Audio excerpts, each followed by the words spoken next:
Hey everyone, how you guys going? Welcome back to my channel. This is the best channel for those who are wanting to gain weight by building muscle. In today's video, I'm sharing my lower body mobility routine or a dynamic stretching routine, which is important for one to include in their routine to ensure that they are always helping their body enhance their performance. And the better you'll be able to perform in your workouts, the better and faster results you'll be able to produce for yourself when it comes down to building muscle and gaining weight. Now in this first exercise, what you want to do is you want to perform a squat with your feet just a little wider than shoulder width.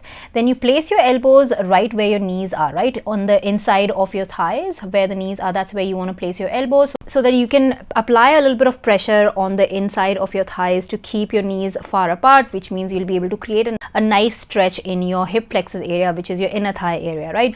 And then of course you perform that squat and then you raise yourself up, hinging at your hips, which means you'll be able to then perform a quick stretch for your hamstrings, right? So basically dynamic stretching is that you're not holding a stretch for too long. Dynamic stretching means you are performing slight stretch for all of your muscles, but at the same time you're not holding on to those stretches for too long, as your muscles are not too warm or not ready for that hold just yet, right? Once you've done about 10 to 12 repetitions of this, then you can stay in that squat position, keep on applying pressure in your inner thigh area using your elbows, and just one side at a time, just apply a little extra pressure with the elbow so that you can push back your knees a little bit more, which means you'll be able to feel a little bit more stretch in the hip flexor area, right? Now the inner thigh area or the hip flexor area is mostly where we are normally very tight, which can directly impact our performance when it comes down to lunges or squats, right? When you suffer with going nice and low in your exercises, that is probably because you have tight muscles. So that is why it's important that together with your static stretching, you also do some of this dynamic work. Now if you're an absolute beginner in this kind of a process where you've just started lifting weights or whatnot, then for you I would recommend just focus on your warm-up, then focus on doing your workout and focus on doing your static stretching at the end of your workouts. Any kind of dynamic work or dynamic stretching can come into play once you are 1 to 2 months old in the journey, right? Once you feel more confident with what you're doing, right? Stick to the basics, do your warm-up, do your workout, and then do your static stretching without fail. And once you're confident in the whole process after a month or 2 months time, that's when you can throw in a bit of activation work. You can throw in these kind of dynamic stretching movements to then enhance and improve your performance. So these first two stretches majorly worked on your, opening up your hips, your hip flexors, worked on your hamstrings and those kind of things.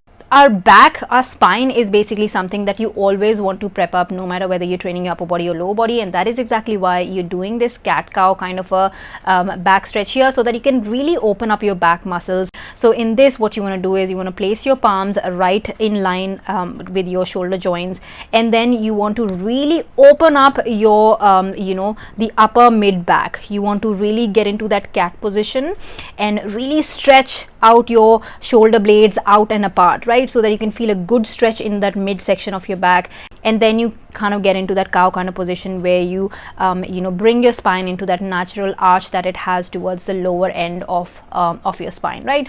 So you want to make sure that you are keeping this nice and slow, right? You want to have that nice flow in this exercise. Moving on to the next stretch, which is again majorly focused on your hip flexors, because majorly hip flexors, tight hip flexors is what causes too much drama when it comes down to balancing in your lower body workouts or in your squats or in your lunges, which are your big compound lifts, right? This stretch will also help you with that butt wink that normally people have. When you squat down, sometimes the butt at the bottom of the movement kind of winks in or like tilts inwards. Now with this particular movement, you want to be kneeling down and you want to make sure that your knees are wide apart so that you can feel a good stretch in your hip flexors already. And then all you want to do is you want to kind of like go on your knees, raise yourself up a little bit, and then bring your butt down all the way to the ground, right? This will ensure that when you are touching the hips to the ground, you are feeling a nice good stretch in your hip flexors, right?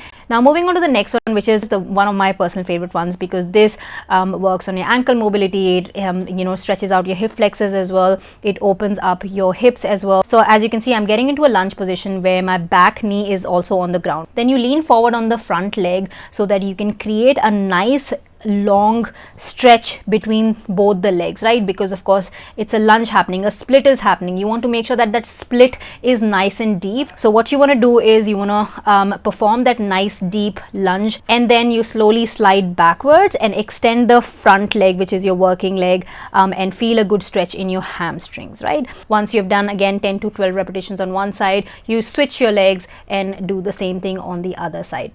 Now you will see that I'm placing my hands on my knee, so I'm not putting any kind of pressure on my knees. I'm just placing my hands there just because I have somewhere to place my hands on, for that purpose.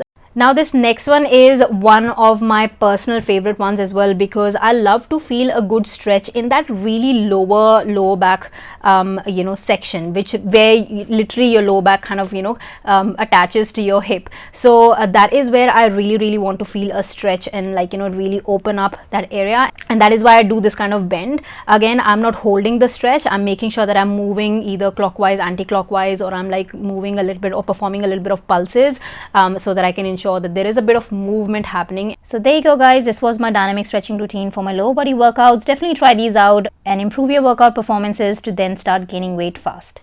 And on that note, I'm gonna see you guys next time. Bye guys.